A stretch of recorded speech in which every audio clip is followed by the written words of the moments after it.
Gokulam group വിദേശ നാണയ വിനിമയ ചട്ടം ലംഘിച്ചെന്ന് ഇ.ഡി. കണ്ടെത്തൽ. സിനിമയിലടക്കം നിക്ഷേപിച്ചത് ചട്ടങ്ങൾ ലംഘിച്ച് സ്വീകരിച്ച പണമെന്നാണ് വിലയിരുത്തൽ. ചെന്നൈ കോടമ്പാക്കത്തെ ഓഫീസിലും വീട്ടിലും ഇന്നലെ 14 മണിക്കൂർ നീണ്ട പരിശോധന അർദ്ധരാത്രിയോടെയാണ് പൂർത്തിയായത്. ഗോകുലം ഗോപാലിനെ 7.5 മണിക്കൂറിലേറെ ചോദ്യം ചെയ്യുകയും ചെയ്തു. ആദ്യം കേരളത്തിൽ ചോദ്യം ചെയ്ത ശേഷം പിന്നീട് ചെന്നൈയിലേക്ക് എത്താൻ അദ്ദേഹത്തോട് ആവശ്യപ്പെടുകയായിരുന്നു. അതിന് പ്രകാരം ഇന്നലെ രാത്രിയിൽ തന്നെ ഗോകുലം ഗോപാലൻ ചെന്നൈയിലേക്ക് എത്തി. കോടമ്പാക്കത്തെ ഓഫീസിലാണ് ഗോകുലം ഗോപാലിനെ വീണ്ടും ചോദ്യം ചെയ്തത്. ആ ചോദ്യം ചെയ്യൽ അർദ്ധരാത്രി വരെ നീണ്ടു നിന്നു. ഏകദേശം 7.5 മണിക്കൂറിലേറെ സമയം ഗോകുലം ഗോപാലിനെ ചോദ്യം ചെയ്തു.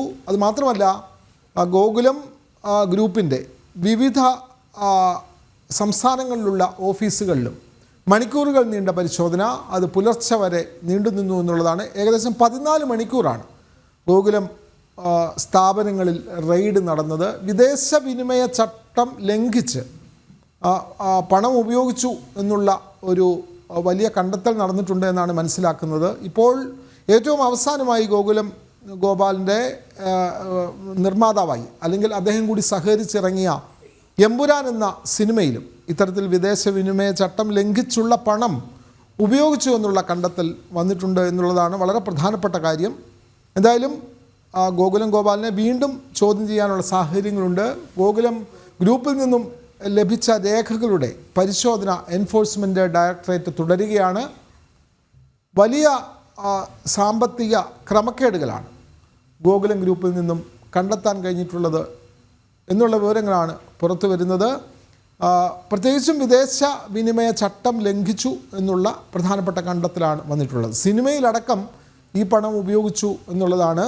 മഞ്ഞുമൽ ബോയ്സ് അടക്കമുള്ള സിനിമ വിവാദമായത് നേരത്തെ വാർത്തയായതാണ്. അതിൻ്റെ തുടർച്ചയെന്നോണമാണ് ഇപ്പോൾ ഈ ചോദ്യം ചെയ്യലും ഗോകുലം ഗ്രൂപ്പിൽ നടന്ന ഈ മിന്നൽ പരിശോധനയും. കൂടുതൽ വിവരങ്ങളുമായി ജിജീഷ് കരുണാകരൻ ചേരുന്നു. ജിജീഷ്, ഇന്നലെ രാത്രി തന്നെ ഗോകുലം ഗോപാലൻ ചെന്നൈയിലേക്ക് പോയിരുന്നു. അവിടെ എൻഫോഴ്സ്മെൻറ്റ് ഡയറക്ടറേറ്റ് വീണ്ടും ചോദ്യം ചെയ്തു.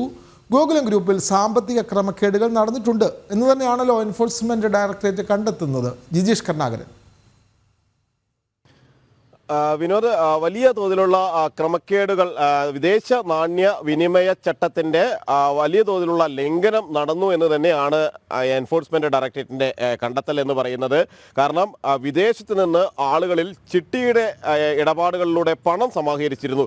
ഈ പണം സമാഹരിക്കുമ്പോൾ സാധാരണ നിലയിൽ വിദേശത്ത് നിന്ന് ഇന്ത്യയിലുള്ള ഒരു സ്ഥാപനം അത്തരം പണം സ്വീകരിക്കുമ്പോൾ അവിടെ വിദേശ നാണ്യ വിനിമയ ചട്ടങ്ങളെല്ലാം പൂർണ്ണമായും പാലിച്ചുകൊണ്ട് വേണം അത്തരം സാമ്പത്തിക ഇടപാടുകൾ നടത്തുന്നതിന് വേണ്ടി.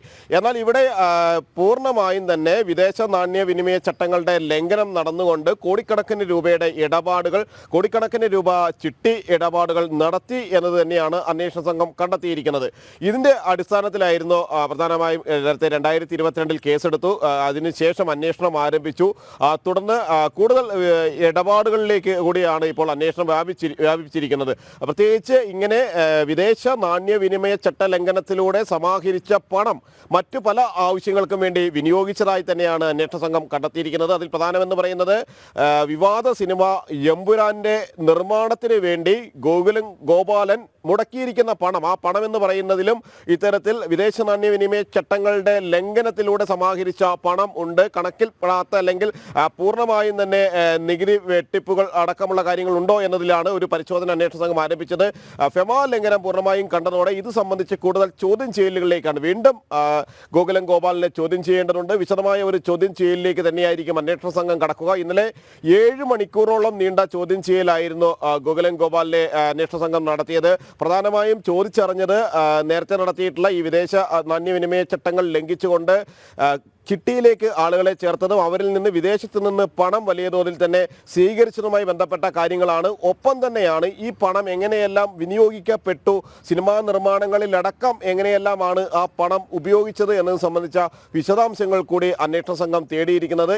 ഇതിൻ്റെ അടിസ്ഥാനത്തിൽ ഒരിക്കൽ കൂടി ചോദ്യം ചെയ്യും. നേരത്തെ ഗോകുലം ഗോപാലിനെ അന്വേഷണ സംഘം ചോദ്യം ചെയ്തിരുന്നു. അത് കൊച്ചി ED ഓഫീസിലാണ്. കൊച്ചി ED സോണൽ ഓഫീസാണ് ഈ ഒരു കേസ് രജിസ്റ്റർ ചെയ്തിരിക്കുന്നത്. ആ കേസിൻ്റെ തുടർച്ചയായിട്ടാണ് നേരത്തെ വിദേശ നാണ്യവിനിമയ ചട്ടലംഘനവുമായി ബന്ധപ്പെട്ട് മറ്റൊരു വ്യവസായിയെ കുറിച്ച് അന്വേഷിക്കുന്നതിനിടെയാണ് ആ വ്യവസായി നടത്തിയ സാമ്പത്തിക ഇടപാടുകൾ സംബന്ധിച്ച വിശദാംശങ്ങൾ തേടിയപ്പോഴാണ് ഗോകുലം ചിട്ടിയിലേക്ക് അവർ പണം നിക്ഷേപിച്ചതായും അത് വിദേശ നാണ്യവിനിമയ ചട്ടങ്ങളുടെ ലംഘനമായിട്ടാണ് പണം എത്തിയത് എന്ന് കണ്ടെത്തിയത്. അങ്ങനെ മറ്റൊരു കേസിന്റെ അന്വേഷണത്തിനിടയ്ക്കാണ് ഗോകുലം ഗോപാലിലേക്ക് എത്തുന്ന, ഒപ്പം തന്നെ ഗോകുലം ചിട്ടി ഫണ്ടിലേക്ക് എത്തുന്ന അന്വേഷണം നടക്കുന്നത്, അല്ലെങ്കിൽ വിവരങ്ങൾ അന്വേഷണ സംഘത്തിന് ലഭിക്കുന്നത്. തുടർന്നായിരുന്നു നേരത്തെ ഗോകുലം ഗോപാലിനെ മണിക്കൂറുകൾ അന്വേഷണ സംഘം കൊച്ചി ED ഓഫീസിൽ ചോദ്യം ചെയ്തിരുന്നത്. അതിൻ്റെ തുടർച്ചയായിട്ട് നടത്തിയ വിവര പരിശോധനയിൽ, റെയ്ഡിലും ഈ ചോദ്യം ചെയ്യലിലും നിർണായകമായ കൂടുതൽ വിവരങ്ങൾ തന്നെയാണ് അന്വേഷണ സംഘം ശേഖരിച്ചിരിക്കുന്നത്. അതിൽ വിദേശ നാണ്യവിനിമയ ചട്ട ലംഘനത്തിൻ്റെ പരസ്യമായി തന്നെ അത് വ്യക്തമാകുന്ന നിരവധി വിവരങ്ങൾ അന്വേഷണ സംഘത്തിന് ലഭിച്ചു. മാത്രമല്ല, കൂടുതൽ വിശദമായ ഒരു ചോദ്യം ചെയ്യൽ നടപടി പൂർത്തിയാക്കേണ്ട ണ്ട് എന്നാണ് അന്വേഷണ സംഘം വ്യക്തമാക്കുന്നത്. കാരണം ഗോകുലം ഗോപാലിനെ ഒരിക്കൽ കൂടി ചോദ്യം ചെയ്യണം. ഇവർക്ക് പണം നൽകിയ ആളുകളിലേക്ക് അടക്കമുള്ള അന്വേഷണം പ്രധാനമായും എത്തേണ്ടതുണ്ട്. അത്തരം അന്വേഷണങ്ങളാണ് ഇപ്പോൾ പുരോഗമിക്കുന്നത്. തീർച്ചയായും ഗോകുലം ഗ്രൂപ്പിനെതിരായ അന്വേഷണം ശക്തമാവുകയാണ്. ഗോകുലം ഗോപാലിനെ വീണ്ടും ചോദ്യം ചെയ്യാനുള്ള സാധ്യതകളാണ് തെളിയുന്നത്. ഇന്നലെ 7.5 മണിക്കൂറോളം നീണ്ട ചോദ്യം ചെയ്യലാണ് ഗോകുലം ഗോപാലിനുമായി നടന്നത്. 14 മണിക്കൂർ അദ്ദേഹത്തിൻ്റെ സ്ഥാപനങ്ങളിലും റെയ്ഡ് നടന്നു. വിവരങ്ങൾ നൽകുകയായിരുന്നു ജിജീഷ് കരുണാകരൻ.